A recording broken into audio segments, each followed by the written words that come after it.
समझदार बहू। किसी गांव में एक सेठ रहता था। उसका एक ही बेटा था जो व्यापार के काम से परदेश गया हुआ था। सेठ की बहू एक दिन कुएं पर पानी भरने गई। घड़ा जब भर गया तो उसे उठाकर कुएं के मुंडेर पर रख दिया और हाथ मुंह धोने लगी।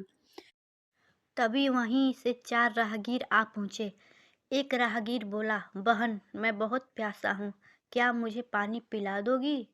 सेठ की बहू को पानी पिलाने में थोड़ी झिझक महसूस हुई, क्योंकि वह उस समय कम कपड़े पहने हुए थे।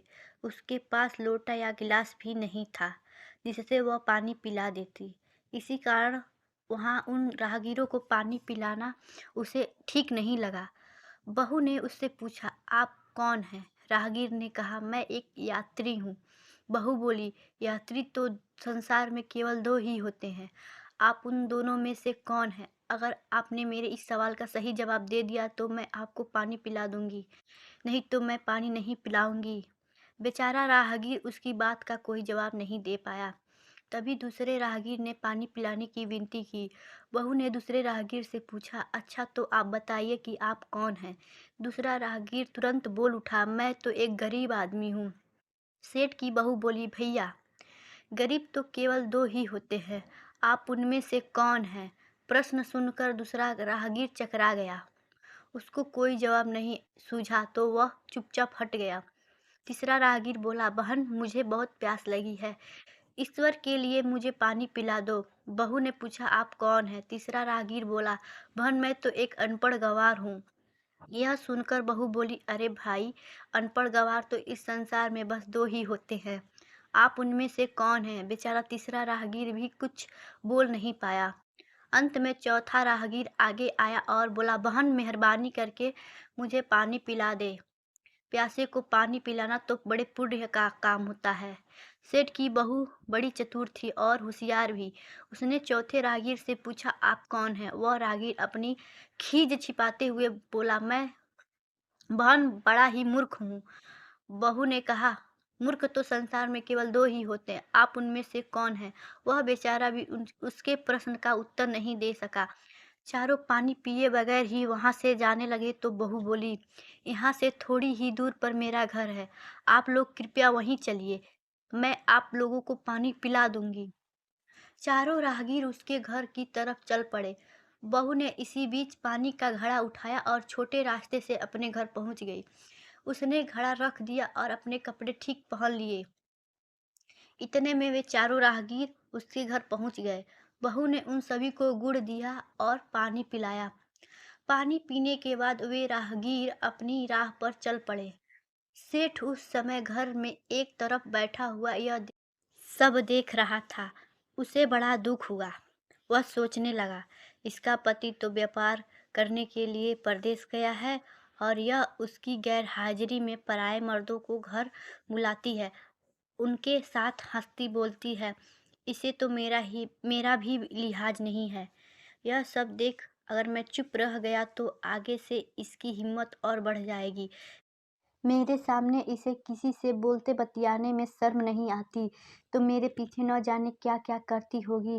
फिर एक बात यह भी है कि बीमारी कोई अपने आप ठीक नहीं होती, इसके लिए वैद्य के पास जाना पड़ता है। क्यों न इसका फैसला राजा पर ही छोड़ दूं। यही सोचता वह सीधा राजा के पास जा पहुंचा और अपनी परेशानी बताई। सेठ की सारी बातें सुनकर राजा ने उसी वक्त बहू को बुलाने के लिए सिपाही भेज दिया और उससे कहा, तुरंत सेठ की बहू को राजसभा में उपस्थित किया जाए। राजा के सिपाहियों को अपने घर पर आते देख उस सेठ की पत्नी ने बहू से पूछा, क्या बात है बहू रानी, क्या तुम्हारी किसी से कहा सुनी हो गई थी जो उसकी शिकायत पर राजा ने तुम्हें बुलाने के लिए सिपाही भेज दिए? बहू ने सास की चिंता को दूर करते हुए कहा, नहीं सासू माँ, मेरी किसी से कोई कहा सुनी नहीं हुई है, आप जरा भी फिक्र न करें।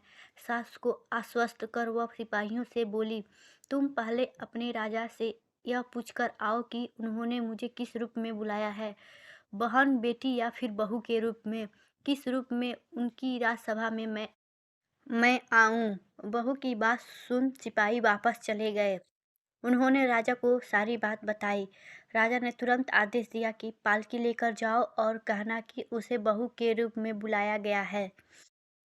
सिपाहियों ने राजा की आज्ञा के अनुसार जाकर सेठ की बहू से कहा, राजा ने आपको बहू के रूप में आने के लिए पालकी भेजा है। बहू उसी समय पालकी में बैठकर राजसभा में जा पहुंची।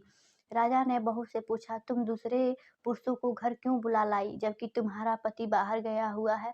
वह बोली, प्यासे पति को पानी पिलाना कोई अपराध नहीं है, यह हर गृहिणी का कर्तव्य है।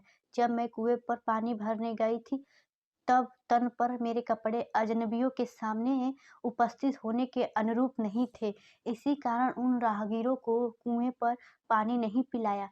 उन्हें बड़ी प्यास लगी थी और मैं उन्हें पानी पिलाना चाहती थी, इसलिए उनसे मैंने मुश्किल प्रश्न पूछे और जब वे उनका उत्तर नहीं दे पाए तो उन्हें घर बुला लाई। घर पहुंचकर ही उन्हें पानी पिलाना उचित था। राजा को बहू की बात ठीक लगी। राजा को उन प्रश्नों के बारे में जानने की बड़ी उत्सुकता हुई जो बहू ने चारों राहगीरों से पूछा था। राजा ने सेठ की बहू से कहा, भला मैं भी तो सुनूं कि वे कौन से प्रश्न थे जिनका उत्तर वे लोग नहीं दे पाए। बहू ने तब वे सभी प्रश्न दोहरा दिए।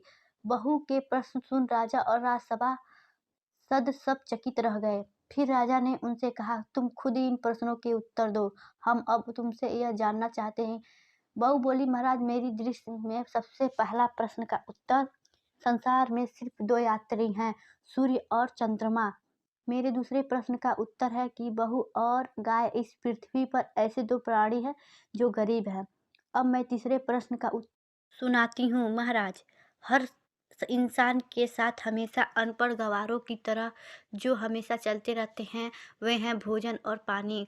चौथे आदमी ने कहा था कि वह मूर्ख है, और जब मैंने उनसे पूछा कि मूर्ख तो दो ही होते हैं, तो इतना कहकर वह चुप हो गई। राजा ने बड़े आश्चर्य से पूछा, क्या तुम्हारी नज़र में इस संसार में सिर्फ दो मूर्ख हैं? हाँ महाराज, इस घड़ी इस समय मेरी नज़र में सिर्फ दो ही मूर्ख हैं। राजा ने कहा, तुरंत बतलाओ कि वे दो मूर्ख कौन है। इस पर बहू बोली, महाराज, मेरी जान बख्श दी जाए, मैं इसका उत्तर नहीं दे पाऊंगी। राजा को बड़ी उत्सुकता थी यह जानने की कि वे दो मूर्ख कौन हैं, सो उसने तुरंत बहू से कह दिया, तुम निसंकोच होकर कहो, हम वचन देते हैं तुम्हें कोई सजा नहीं दी जाएगी। बहू बोली, महाराज, मेरे सामने इस वक्त बस दो ही मूर्ख हैं। फिर आपने ससुर की ओर हाथ जोड़कर कहने लगी, पहले मूर्ख तो मेरे ससुर जी हैं, जो पूरी बात जाने बिना ही अपनी बहू की शिकायत राज दरबार में की है। अगर इन्हें शक हुआ ही था तो सबसे पहले मुझसे पूछ लेते, मैं खुद ही इन्हें सारी बात बता देती। इस तरह घर परिवार की बेइज्जती तो नहीं होती। ससुर को अपनी गलती का एहसास हुआ, उसने बहू से माफ़ी मांगी। बहू चुप रही। राजा ने तब पूछा, दूसरा मूर्ख कौन है? बहू ने कहा, दूसरा मूर्ख खुद इस राज्य का राजा है, जिसने अपनी बहू की मान मर्यादा का जरा भी ख्याल नहीं किया और सोचे समझे बिना ही बहू को भरी सभा में बुलवा लिया। बहू की बात सुनकर राजा पहले तो क्रोध से आग बबूला हो गया, परंतु तभी सारी बातें उसकी समझ में आ गईं।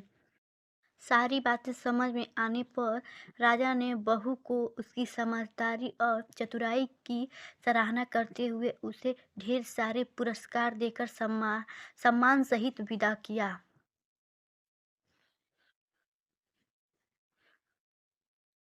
धन्यवाद।